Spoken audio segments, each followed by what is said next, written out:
Bonjour à tous, alors aujourd'hui c'est samedi, il se passe pas grand chose, donc ce qu'on va faire c'est qu'on va faire un petit tuto sur qui manipule le prix sur Bitcoin. On va essayer d'utiliser quand même une analyse à l'instant T pour étayer un petit peu les propos, etc. Mais c'est un tutoriel qui se veut intemporel, donc du coup on va essayer aussi de faire quelque chose qui n'est pas trop axé sur la journée d'aujourd'hui et qui puisse être utilisé un petit peu partout dans le temps. Allez, on passe en partage d'écran, j'en profite pour dire que si ce type de contenu vous plaît, n'hésitez surtout pas à vous abonner, activer la cloche des notifications et bien entendu laisser un j'aime, un petit pouce bleu et un commentaire d'encouragement éventuellement. Voilà, ça me encouragera, ça me donnera un petit peu plus de mojo, de force pour continuer à faire des vidéos tous les jours. Ici, donc, on est sur Bitcoin qui manipule le prix. Bien entendu, en intro, disclaimer, on n'investit que ce qu'on peut perdre et tout ce qui se passe sur cette chaîne a un contenu qui est uniquement en termes de formation et de divertissement et pas de conseils en investissement. La base, pour moi, en introduction, c'est de comprendre que le prix est la résultante d'une conviction d'un déséquilibre entre l'offre et la demande. Je vais développer ça un petit peu plus tard, mais vous allez comprendre ici, quand on passera sur le spot, vous allez comprendre déjà un petit peu mieux pourquoi je parle de ça. Tout simplement déjà, et on va le montrer, alors je me remets en screen 2 secondes juste, je me remets en cam, tac, je fais ça, parce que j'ai pas tout à fait préparé l'histoire, tac, voilà. On se met ici donc sur le prix du BTC, et vous comprendrez que ici, par exemple, là, on a eu un ATH à 69 000 et quelques dollars. Je crois que c'était 69 000 tout pile.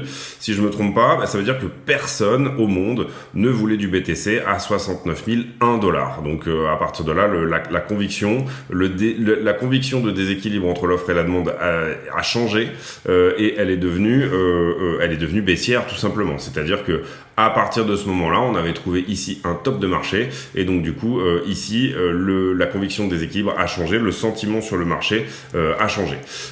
Donc d'abord pour moi on va faire par marché, c'est-à-dire qu'on va essayer de définir quels sont les acteurs sur le marché et qui peut le manipuler en fonction de beaucoup de choses. Ici on va parler du marché spot. Le marché spot c'est tout simplement une rencontre entre les vendeurs et les acheteurs, ce qui est le plus simple. Et là l'exchange est juste un intermédiaire pour vous mettre en relation. Vous avez ici la courbe offre et demande et là on trouve un prix d'équilibre. Vous comprendrez ici qu'on a peu de demandes à un prix très élevé. Là, donc les quantités là ici c'est ce qu'on va appeler les volumes ici nous en crypto, mais c'est les quantités d'échange tous les jours, à quel prix s'échange le BTC, toutes les minutes, toutes les secondes. Et ici vous aurez bien sûr assez peu de gens qui sont demandeurs à un prix très fort et petit à petit finalement ce déséquilibre là va pouvoir se décaler. Donc éventuellement on va vendre plus de quantité si le prix diminue, etc. Et la courbe d'offre également. Pour l'offre, c'est la même chose, c'est-à-dire qui va offrir ces BTC à la vente, qui va être vendeur. Tout simplement, si le prix est très bas, vous aurez très peu de quantité en termes d'offres qui vont être proposées et quand le prix va augmenter, vous aurez une quantité plus importante qui va être demandée. Ici, la courbe de demande et la courbe d'offre, elles sont un petit peu différentes sur BTC. C'est pas exactement des courbes logarithmiques comme ça, mais ça vous permet ici de comprendre le prix d'équilibre qu'on trouve tous les jours sur le marché spot. Ici, comprenez bien que l'exchange est juste vraiment un intermédiaire. Ensuite, je vais essayer de pas trop couvrir avec la caméra ce qu'on écrit. Ensuite, on a le marché dérivé sans levier. On va dire, ici on peut shorter. Shorter, ça s'appelle en français faire une vente à découvert. Et là, je vais vous expliquer le mécanisme du short parce que ça va vous permettre de comprendre pourquoi l'échange devient ici un financeur. Quand je short, en fait, admettons que je short sur un BTC, je pose un short sur un BTC. Quand je short, j'emprunte dans le même clic. Quand je fais le clic, j'emprunte à l'exchange un BTC et que je m'engage bien sûr à rembourser plus tard puisque c'est un emprunt, moyennant des frais qui sont le funding. Donc vite fait, je vous montre quelle tronche ça a sur Coinalyze. Coinalyze, ici vous avez le funding en bas, ici c'est le nombre de contrats qui sont en circulation et le funding c'est ça, c'est-à-dire que quand c'est rouge on a plus de shorteurs que de longueurs, c'est un petit peu comme un taux d'intérêt variable. En l'occurrence sur vos trades en général il est réactualisé tous les 8 heures, mais vous comprendrez qu'on peut avoir un funding toutes les 5 minutes, ici toutes les 5 minutes vous aurez un funding. Si jamais il est négatif on a plus de shorteurs, donc vous allez payer un funding si jamais vous shortez. Si jamais comme là où le funding était très positif vous étiez en train de shorter, vous auriez été payé pour shorter. On vous incite à faire l'inverse de ce que fait la majorité du marché. Et donc en un clic, en fait, j'emprunte ce BTC et je le vends instantanément. Donc qu'est-ce que j'ai en fait? J'ai tout simplement une dette de 1 BTC à la fin de mon clic, au moment où j'ai ouvert mon short, j'ai une dette d'un BTC et en face, admettons que le BTC à ce moment-là, pour simplifier, soit à 50 000 $, bah, j'ai 50 000 $ en cash puisque je l'ai vendu, d'accord? Le mécanisme, c'est ça. Ensuite, une fois que j'ai atteint mon prix, admettons que le BTC baisse, puisque vous comprendrez ici que je joue le BTC à la baisse, et bien là, en un clic, je rachète un BTC. Donc admettons que le BTC soit descendu à 40 000 $ au lieu de 50 000, je rachète un BTC à 40 000 $, je le rends à l'exchange et je lui rends en même temps des frais. Tout ça se fait en un clic, c'est une clôture de short, et là j'ai fait un profit de 10 000 $, puisque c'est la différence que j'ai empoché en dollars. Tout ça s'appelle la vente à découvert, et ici il faut bien comprendre que l'exchange est un organisme financeur. On n'a pas les données réellement sur quelle est réellement la puissance des shorts, etc. ou pas, mais on a la donnée du funding qui nous donne une bonne idée là-dessus, et on a aussi l'open interest, donc le nombre de contrats ouverts, qui nous donne aussi une bonne idée là-dessus. Ensuite, on aura le marché dérivé avec des leviers. Le marché dérivé avec des leviers, c'est exactement la même chose que le spot ou le fait de shorter, sauf que là, on rajoute un levier. Tout simplement, en rajoutant un levier, qu'est-ce que je fais? Par exemple, si je prends un levier x2, ça veut dire que j'emprunte une fois la somme que j'ai mis en collatéral. On va prendre ici un exemple. Sachez qu'en crypto, on peut multiplier ce levier jusqu'à x100, notamment sur Binance. L'exemple ici qu'on va prendre, c'est que je trade avec 50 000 $. Je veux pas, c'est mon capital de trading, donc je veux pas bloquer tout ce capital sur un trade, parce que ce trade peut durer du temps, par exemple. Mais je veux quand même, je pense que BTC va monter de 10%, et je veux quand même doubler mon capital avec ce trade. J'ai une forte conviction dans mon trade, donc du coup, je vais emprunter 9 fois la somme que je vais mettre en levier. Par exemple ici, si j'investis 10% de mon capital, c'est-à-dire 5 000 $, vous comprenez que mon capital était de 50 000, donc j'investis 10% de mon capital, je l'investis en levier x10, c'est-à-dire que j'emprunte en face 45 000 $, 9 fois la somme que je mets en levier x10, et là, à partir de là, je vais jouer tout simplement avec 50 000 $, donc 5 000 $ de mon collatéral et 45 000 $ d'emprunt que j'ai fait auprès de l'exchange. Si jamais le BTC prend effectivement 10% et qu'il va à 55 000 $, à ce moment-là, je vais revendre ma position et je vais gagner 50 000 $. Donc ça c'est très important à comprendre aussi, c'est-à-dire que je vais payer que les frais puisque j'aurais fait un emprunt et je l'aurais rendu après de ces 9 fois. Donc là j'aurai également un funding, exactement le même que ce que je vous ai montré auparavant, et donc du coup malgré le fait que je n'ai immobilisé que 5 000 $, mon portefeuille aura effectivement fait un x2 sur ce trade, il aura pris 100% alors que le BTC n'aura pris que 10%. Qu'est-ce qui se passe si on va dans le sens inverse de mon trade, hein, c'est-à-dire que à l'inverse, on perd 10%, et bien tout simplement, je vais être liquidé des 5 000 $ que j'avais mis en collatéral. Quand est-ce que je vais être liquidé? Je vais être liquidé à partir du 9e%. Je simplifie là énormément, il y a les frais de liquidation, il y a des tas de choses qui rentrent en compte, mais je simplifie énormément pour que ça soit plus accessible et plus simple et plus court dans le temps pour expliquer tout ça. Donc tout simplement, qu'est-ce qu'il va se passer? En fait, sur les premiers 9%, on va manger ce que j'avais emprunté, donc l'exchange va entre guillemets virtuellement se rembourser les 45 000 $ de différence, et à partir entre le 9e et le 10e%, donc là où effectivement je suis au-delà de mon emprunt, on va me prendre mon collatéral à 10% tout pile. En fait ce sera légèrement au-dessus, mais c'est pas grave, on simplifie ici. L'exchange va me prendre mes 5 000 $ initiales que j'avais mis dans mon trade. Donc, quand je long BTC en levier x10, en longuant, hein, donc du coup là je suis sur une hausse, un scénario de hausse, je crée un prix de liquidation à 45 000 $, c'est-à-dire 10% moins, 10% plus bas que le prix. À ce moment-là, je vais perdre tout simplement mon collatéral.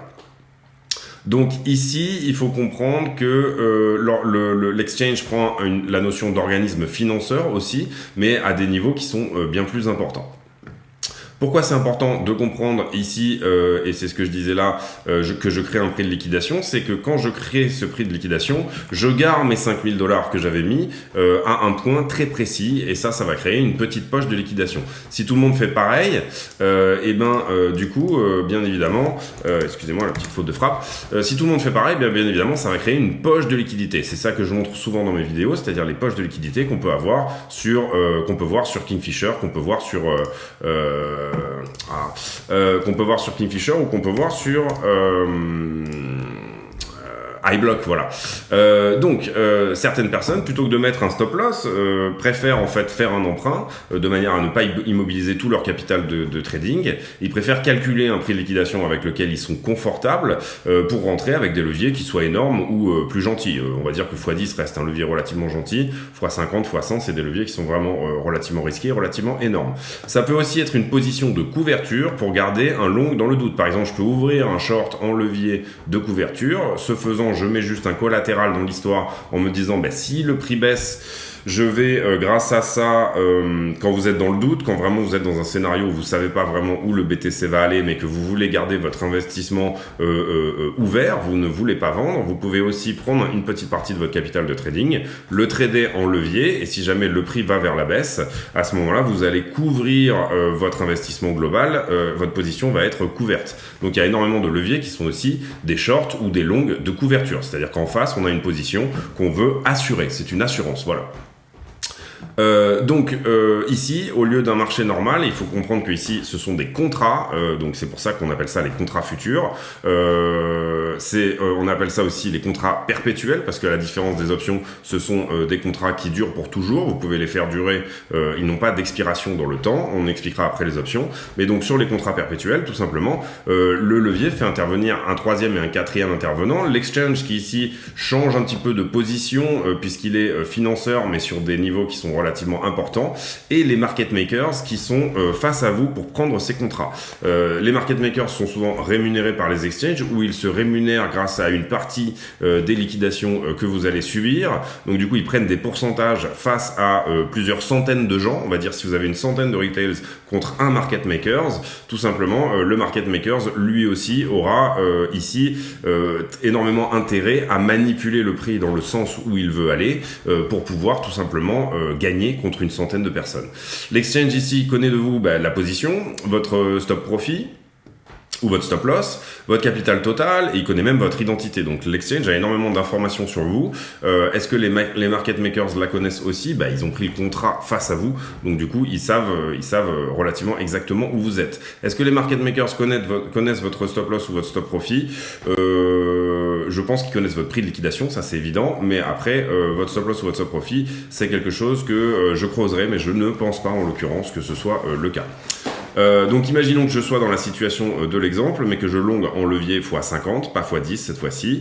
Sur le spot, le BTC baisse. On se rapproche de mon prix de liquidation, puisque le dérivé a naturellement tendance à suivre le spot. C'est ce qui s'appelle le spread.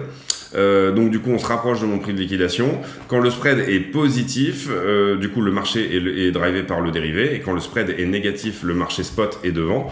Ça, vous l'aurez si vous mettez sur, par exemple, TradingView, les spreads, en fait. Vous mettez la somme du prix, on va dire, sur par exemple, Binance BTC USDT. Vous mettez le prix en dérivé moins le prix au spot. Et là, vous aurez bien entendu le spread. Vous comprendrez que quand la demande est plus importante sur les dérivés que sur le spot, c'est-à-dire qu'en général, il y a peu de volume sur le spot, le marché est plutôt drivé par les dérivés et on va plutôt avoir des spreads qui sont négatifs. Et donc là, j'ai fait une erreur, excusez-moi, donc du coup, c'est spread négatif et c'est l'inverse. Et donc du coup, vous aurez là pour le coup un marché qui est plutôt drivé par les dérivés. Il faut comprendre ici que ce prix de liquidation est important, et ça je l'ai expliqué, puisque tout simplement il crée une poche de liquidité, et ces poches de liquidité engendrent des cascades de liquidation. C'est-à-dire si tout le monde est dans le même scénario, et c'est ce qu'on a vu sur les deux grosses baisses qu'on a eues cette année, si tout le monde est dans le même scénario avec des longues en levier très forts, et là je vais vous le montrer rapidement sur Coinalyze si on se met en daily par exemple. On va refresh. Donc ici, vous voyez que le funding était énorme, vous avez une forte augmentation de l'open interest, donc on avait énormément de gens qui longuaient en levier avec beaucoup de funding, donc du coup là on avait créé des poches de liquidité, et si vous regardez par exemple, admettons qu'on réfléchisse que beaucoup de ces gens-là ont pris des leviers de bons pères de famille, c'est-à-dire qu'on va appeler des leviers x3, qu'est-ce qu'a fait le prix? Tout simplement, il est même allé jusqu'à x2 ici en descendant de 50%. C'est-à-dire que là on a nettoyé la totalité des leviers qui étaient rentrés sur cette poche-là. Ça s'est passé à nouveau ici, bon, vous voyez que c'est moindre, mais ça s'est encore passé parce que l'open interest augmente beaucoup plus. Donc du coup là, on a eu et du short et du long sur cette histoire, mais on a des niveaux de funding qui sont relativement importants. Ici, qu'est-ce qui s'est passé? Au top ici du funding, vous voyez l'open interest énorme et le funding très vert. Eh bien, on a fait un petit peu la même chose, c'est-à-dire que on est venu nettoyer les leviers x2, je pense, avec une baisse de plus de 50%. D'accord? Après, là, ça c'est le top. Après, ici, vous comprendrez qu'on est de moins en moins drivé par les dérivés, puisque l'open interest se calme, le nombre de contrats en circulation se calme, il ne va pas sur des nouveaux ATH, et en même temps, on a le funding qui diminue, donc ces niveaux de long sont un peu moindres, et on peut imaginer qu'ici, on a des level short. Si jamais tout ça vous intéresse, suivez les vidéos de Crypto Signal tous les jours, et vous comprendrez un petit peu mieux tous ces mécanismes. Donc, j'en étais où là du coup? Oui, donc du coup, ça va créer des cascades de liquidation. Et là, vous comprendrez que quand les très grosses baleines, etc., voient ça, quand les carnets d'ordre sont vides, hein, le carnet d'ordre, vous allez le voir, pardon, ici. Quand les carnets d'ordre sont vides, là par exemple en ce moment ils sont relativement vides à la vente, mais quand quand ils sont vides, notamment à la vente, oui tout simplement, ou quand vous n'avez personne ici qui veut vendre ses BTC à des prix plus bas, là comme par exemple sur cette descente là où on a assez peu de monde, on a plutôt du monde qui est garé à l'achat, et ben on va profiter de ces liquidations, les très gros, les baleines vont profiter de ces liquidations pour pouvoir acheter du BTC dans les prix que vous voulez. Vous comprendrez que si vous voulez acheter 100 000 BTC ici, c'est très compliqué. C'est très compliqué pour une baleine d'accumuler sans faire monter le prix au spot en fait. Donc du coup, vous allez avoir besoin ici de liquidité. Ici, il faut comprendre aussi que du coup, l'exchange est un accumulateur de BTC, notamment pour pouvoir les prêter, mais aussi pour pouvoir les vendre OTC, over the desk. C'est-à-dire que si je suis une grosse baleine, si je suis Michael Saylor, je ne vais pas acheter mon BTC sur le spot, je vais le faire de gré à gré. Donc je vais aller voir un exchange et je vais leur dire, il me faut 10 000 BTC pour demain matin au prix de 24 000 $, est-ce que tu es prêt à me les faire ou pas? Et l'exchange va dire oui ou non. Donc du coup, si jamais l'exchange avait auparavant accumulé via des liquidations, via des choses comme ça, avait accumulé énormément de BTC, ils vont faire une plus-value sur ces BTC. Les exchanges ont un prix ici, ont un prix qui est vraiment lissé, eux aussi. Et les exchanges, on peut connaître les wallets des exchanges. Par exemple, si on va sur ici Bitcoin Info Charts, que vous allez sur la liste ici du top 100, donc on va aller se mettre ici sur la première page, et bien vous voyez que là par exemple c'est le cold wallet de Binance avec 252 000 BTC ici, et au fur et à mesure Binance accumule ici du BTC ou en revend. Voilà, ça c'est relativement intéressant à regarder aussi. Là vous avez encore un wallet pour Binance, ici un wallet pour OKEx, Bitfinex, etc. Enfin, si vous allez sur InfoCharts, vous allez comprendre ici que les exchanges accumulent eux aussi du BTC. Donc du coup, c'est pour ça, parce que c'est un financeur, parce que c'est aussi l'exchange est aussi un vendeur de gré à gré, et il devient quelque part un huissier de justice qui peut vous liquider quand on atteint votre prix de liquidation, de manière à récupérer votre collatéral, donc une partie de vos propres liquidités. Donc c'était pour moi important de faire ici ce point sur par qui peut être manipulé ce marché. Ici, vous comprendrez aussi, et c'est ce que je vous ai parlé tout à l'heure, c'est qu'il y a les market makers. Ce sont ceux qui prennent les contrats contre vous. S'ils sont plus d'une centaine de milliers à prendre à peu près le même scénario et le même contrat, on aura toutes les chances que le marché se retourne, puisque ces gens-là vont en fait vendre une partie des BTC au spot pour faire baisser le prix. Ils vont devenir des vendeurs, même si c'est contre leur gré, de manière à faire baisser le prix et empocher vos collatéraux plus bas. Donc du coup, ça vaut le coup de vendre ici à un endroit pour eux, puisque de toute manière, ils vont récupérer ici du BTC à des prix plus bas. Je dis BTC, mais ça s'entend en crypto en général, hein, en tout cas tous ceux sur lesquels il y a des dérivés ici. Les gros acheteurs aussi peuvent pousser le prix ici vers le bas de manière à engendrer des cascades de liquidation dans ce type de scénario, et du coup être acheteur des BTC qui sont liquidés, puisque la liquidation est un acte de vente forcé quand vous êtes en long. Voilà, donc bon voilà. Ici on en voit voilà, comment savoir si c'est le spot ou le dérivé qui drive le marché? Ça, j'en ai parlé, c'est les spreads. Et là, ici, il faut comprendre aussi la notion du chemin de moindre résistance, c'est-à-dire que si ça coûte trop cher d'aller vers ces poches de liquidité, si la demande au spot est plus forte que l'argent que peuvent consacrer les market makers à ce scénario, tout simplement, en fait, le prix n'ira pas. C'est-à-dire qu'il y a un chemin de moindre résistance que doit suivre le prix. Les market makers ont des algorithmes qui calculent combien de BTC ils doivent vendre actuellement au spot, etc. Et parfois, ces fameux scénarios de liquidation ne se mettent pas en place, tout simplement parce que la demande au spot est trop forte et que ça coûterait trop cher aux market makers de venir driver le prix en dessous du prix actuel. C'est-à-dire le quota de vente de BTC au spot sera trop important. Et ici, vous avez aussi les baleines qui aspirent un petit peu, parfois les market makers essayent de vendre au spot, et vous avez les baleines qui vont venir aspirer toute cette offre qui est juste une tentative de faire baisser le prix, et petit à petit elles vont l'aspirer elles également avec leurs algorithmes, et donc du coup vous allez avoir une tentative ratée des market makers. Donc parfois en fait les planctons sont les market makers et les baleines sont les baleines, donc elles avalent les planctons. Donc c'est tout ça, et vous le comprendrez, une forme de valse un petit peu entre tous ces acteurs. Quels exchanges suivre? Donc ça, je vous ai expliqué. Si vous avez des dérivés qui sont positifs ou négatifs, vous pouvez par exemple ici aller sur CoinMarketCap. Là, vous avez une liste des exchanges. Là, on parle du spot. Donc les tops en spot sont bien entendu Binance, FTX et Coinbase. Ici, vous avez le volume sur 24 heures où vous pourrez comprendre ici qui suivre au spot. Moi, principalement, en ce moment, je suis toujours Binance. D'ailleurs, toutes mes analyses se portent principalement sur Binance. Si jamais ici, vous cliquez sur les dérivés, vous allez voir ici que, par exemple, en ce moment, OKEx est très important sur les marchés dérivés. Il y a des très grosses positions en ce moment ouvertes sur OKEx. Bybit également. Bybit qui est plutôt une plateforme de traders. Et puis là, vous allez avoir, voilà, par exemple, FTX est plutôt à ne pas regarder concernant les dérivés.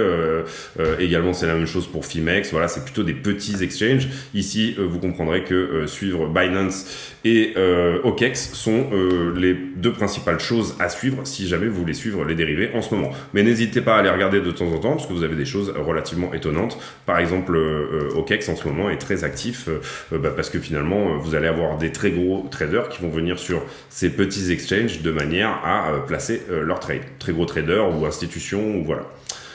Donc ici, voilà, c'est ce que... Alors, on va faire les options d'abord et après je terminerai. Donc vous avez aussi les options, donc les contrats futurs, c'est-à-dire les contrats qui n'ont... les contrats à expiration.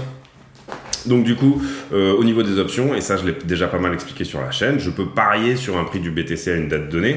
Très souvent, les options sont en fait des assurances, comme je vous ai expliqué tout à l'heure, ce sont des positions de couverture. Donc si je dis que par exemple le BTC est à 50K et je dis qu'il sera à 100K vendredi prochain, je peux payer une option très peu chère, qui par exemple va me coûter 20K, là c'est un exemple vraiment, et je paye en plus une assurance, admettons que c'est 5000, et donc je paye aujourd'hui à 25 000 dollars, étant donné que c'est très risqué. J'achète cette option contre l'organisme qui la propose à la vente, et si jamais à l'instant T mon scénario se réalise, l'organisme qui est en face s'engage à me donner mon BTC à 100K pour le prix de 25K aujourd'hui, tout simplement. Donc c'est une forme un petit peu de pari, mais là en l'occurrence ça serait très réducteur que de dire que c'est un pari. C'est plutôt une manière de hedger vos positions, ou alors une manière tout simplement d'anticiper un scénario et de mettre un collatéral en face, un petit peu comme le short en levier, comme je vous expliquais tout à l'heure, pour hedger une position en longue. Donc si j'anticipe une hausse, j'achète un call. Si j'anticipe une baisse, j'achète un put. Et j'ai le droit ou non d'exercer cette option. C'est-à-dire que je peux dire non, je ne la prends pas, ou oui, je la prends, même si mon scénario s'est réalisé. D'où le nom en fait d'option. Donc pour traquer les options, vous avez ici, et ça je le montre souvent, Coins Option Track sur Internet, où vous allez voir, en général, les grosses options clôturent le vendredi à 9h, et ici, vous allez voir donc le total d'open interest, et vous allez voir ici le max pain price. Qu'est-ce que le max pain price? C'est tout simplement le prix sur lequel les organismes qui mettent les options sur le marché ont tendance, le prix où ils sont le plus gagnants, le prix où ils empochent le maximum de liquidité de tout le monde, c'est-à-dire celui où on a le moins de gagnants autour de ce pari-là. Là, par exemple, pour vendredi, donc dans une semaine, il sera à 30 000 $. Tous les vendredis à 9h, on clôture et on fait le bilan. Alors parfois, ce sont les puts qui gagnent, parfois ce sont les calls, et parfois on arrive très exactement au max pain price. Donc en conclusion, pour ce petit tuto sur qui manipule le prix sur Bitcoin, on a 5 acteurs majeurs pour moi, les acheteurs, et ça je parlerai plutôt tout simplement du spot, c'est-à-dire les bulls, les gens qui pensent qu'il y a un scénario. Pourquoi on dit bulls et bears? Tout simplement parce que les bulls défendent vers le haut avec leurs cornes, et les bears défendent vers le bas, où ils sont plutôt ici vendeurs ou shorteurs. On a l'exchange qui est à la fois une plateforme, un financeur, un huissier de justice, et j'ajouterai ici aussi une forme de vente qui fait aussi de l'achat-vente, donc c'est aussi un marchand pour la partie OTC, donc la partie over the counter. Donc eux ils sont bull ou bear selon la volonté. Globalement le prix ils s'en foutent, mais par contre ils aiment bien qu'il y ait énormément d'open interest, donc ils aiment bien que les gens viennent quand même placer ici leur trade sur leur plateforme. Ensuite on a les market makers qui sont plus ou moins ceux qui prennent les contrats face à vous. Il n'y a pas toujours quelqu'un pour fournir de la liquidité à l'endroit où vous le voulez, c'est-à-dire que vos paris sont parfois un petit peu difficiles, un petit peu compliqués à prendre, et donc du coup il y a des gens qui ici sont rémunérés pour prendre ces contrats face à vous quoi qu'il arrive. Vous avez les acheteurs d'options qui sont souvent des institutions qui vont essayer de pousser le prix vers leur option, vers leur put, vers leur call. Donc du coup là ils vont essayer de pousser le prix en vendant ou en achetant des BTC au spot vers le prix de leur option. Et vous avez les vendeurs d'options, ou plutôt les organismes qui les mettent sur le marché, qui eux vont plutôt driver le prix vers le max pain price. Donc quand on vous dit que c'est un combat bear bulls, très souvent j'entends ça sur les chaînes vraiment très simplistes, c'est beaucoup trop simpliste. Vous comprendrez ici qu'il y a beaucoup d'acteurs. J'ajouterai à ça les arbitreurs. Les arbitreurs, quel est leur boulot? Tout simplement ce sont des ordinateurs également qui vont dire le BTC est moins cher sur Coinbase que sur Binance. Je vais aller acheter très vite un BTC sur Coinbase, je vais très vite le vendre sur Binance, et du coup tout ça se fait très rapidement, et en fait ça équilibre les prix entre les exchanges. Donc ça c'est important à comprendre aussi. Et j'ajouterai aussi que dans les acteurs, en plus de ces 6 acteurs, on a les équipes de développement et les équipes qui créent les crypto-monnaies, qui eux-mêmes sont holders de sommes énormes au niveau des crypto-monnaies. Très souvent, on est à quasiment 40% de la supply, parfois 60% de la somme totale des crypto-monnaies qui est mise sur le marché, et qui eux, de temps en temps, peuvent soit aspirer encore plus d'offres, soit tout simplement libérer des tokens et envoyer leurs tokens sur le marché de manière à empocher la mise. Donc quand on entend le prix monte, donc on est bullish, il faut savoir comment le prix est monté. C'est pour moi ça vraiment la chose la plus importante. C'est-à-dire, est-ce que c'est une action qui est venue du spot? Est-ce que c'est une action qui est venue, qui a été faite par exemple le week-end? Est-ce que ça a été un pump du dimanche? Donc c'est plutôt à ce moment-là probablement un pump qui est market maker, qui est poussé par les market makers. Est-ce que c'était dans la nuit d'un jeudi à un vendredi, auquel cas on ira voir le max pain price, etc. Donc ici vous avez tout un tas de choses à comprendre et à éventualiser. J'espère que ce petit tuto, cette petite intervention vous a aidé. Et comment on se forme un rallye sain, un rallye haussier qui est sain? C'est tout simplement une réduction de l'offre sur les exchanges. Là en l'occurrence on parlera ici de la sortie des coins des exchanges. Par exemple si on regarde ici percentage balance, voilà, ici on voit que les coins en ce moment ont tendance à sortir des exchanges, donc tout simplement il n'y a pas d'offres, il y a très peu d'offres, les gens hold beaucoup. On a tendance à le voir aussi sur la dormance ici que je vais vous montrer tout de suite. Là on est sur Ethereum, voilà. La dormance, c'est-à-dire que les coins bougent très peu en ce moment, donc on a énormément de gens qui gardent leurs coins depuis plus d'1 an, donc ça veut dire qu'ils ne sont pas proposés à la vente, donc il y a très peu de monde sur aujourd'hui les carnets d'ordre, et ça donne un petit peu la main en ce moment en tout cas à tout ce qui est market makers, etc., puisqu'il n'y a pas de tendance forte au spot. Donc en fait ça veut dire que les market makers font un petit peu ce qu'ils veulent, et on voit en ce moment énormément de Bart Simpson avec tout simplement une montée, une coupe, une latéralisation et une redescente. On revient exactement au même point, donc là on a attrapé un max de gens. Les exchanges sont contents parce que finalement ils ont pris vos frais, tout votre funding, etc., et tous vos frais de trade, et les market makers sont contents puisqu'ils ont pris des gens dans les deux sens. Ici aussi on a une augmentation irraisonnée de la demande, c'est la fear of missing out, c'est tout simplement les gens FOMO complètement et ils achètent. Donc là la courbe de demande, la toute première courbe que je vous ai montrée ici, elle devient complètement irrationnelle, c'est-à-dire qu'elle est quasiment en train de s'inverser. Au plus le prix augmente, au plus les gens en demandent, donc ça c'est aussi une autre manière de créer un rallye, une sorte de bulle. Et puis par un short squeeze, c'est-à-dire qu'on vient chercher les liquidités des shorters, mais dans lequel les acheteurs ne croient pas. Et là, tout simplement, ça les oblige à racheter plus haut. Et là, ainsi de suite, le rallye se fait comme ça, en général en escalier. Donc voilà, comment est-ce que vous pourrez avoir toutes ces données? Pour le carnet d'ordre, vous irez voir Trading Light qui coûte 29 $ par mois si je me trompe pas. Pour avoir les données de distribution, Glassnode en T2, donc l'abonnement le moins cher, coûte lui aussi 29 $ par mois. Vous aurez CryptoQuant qui lui aussi est payant mais donne accès à pas mal de données gratuites. Glassnode, il y a un T1 qui est gratuit aussi, donc n'hésitez pas à aller regarder. Pour avoir les liquidations, vous aurez iBlock qui coûte 29 € par mois, mais je conseille pas si vous n'êtes pas vraiment dans le pro ou dans le trading tous les jours. Et Kingfisher qui est gratuit. En fait, sur Kingfisher, vous faites tourner une roue et vous aurez des crédits gratuits petit à petit. Ensuite, pour tout ce qui est spread, open interest et liquidation, Coinalyze, sur lequel j'ai fait un autre tuto que je mettrai en description de cette vidéo. Vous n'hésitez pas à scroller dans la description, vous aurez tous les tutos qui ont été sortis par la chaîne. Et les logiciels de trading comme TradingView pour voir l'action de prix, essayer de comprendre les volumes. Ici pour moi aussi très important, voilà tout ce qui va être sur et du coup ça vous l'aurez que en payant le volume profile sur Trading Light, c'est-à-dire quelle quantité de business a été faite à tel prix. Pour les données, tout ce qui est données macro, puisque moi je considère toujours qu'il faut faire toujours quand vous analysez un marché une analyse fondamentale, une analyse technique et une analyse de sentiment, donc c'est-à-dire comment est le sentiment sur le marché. En ce qui concerne les données macro, donc plutôt le fondamental, vous aurez le Wall Street Journal. Moi, j'utilise beaucoup MarketWatch aussi. Et pour les données qui sont plutôt sur le Bitcoin, j'utilise CoinDesk et Bitcoin.com, bien que j'ai un doute. Oui, c'est ça, Bitcoin.com. Ensuite, vous aurez des indicateurs tiers, notamment le CBBI, qui est la confidence un petit peu qu'on soit au top ou pas, le Crypto Fear and Greed, tous les types d'indicateurs que vous pourrez utiliser tiers et qui pourront vous donner des données, que ce soit sur le sentiment, le fondat ou le sentiment sur le marché.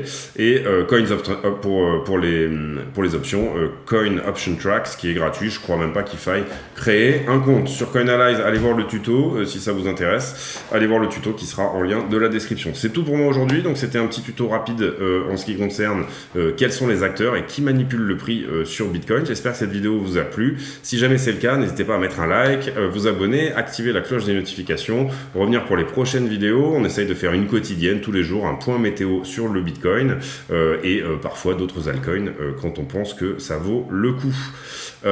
C'est tout pour moi, donc je vous souhaite une excellente journée à tous. N'hésitez pas à voir le reste du contenu de la chaîne et je vous souhaite un bon week-end puisqu'on est samedi 4 juin. À très bientôt.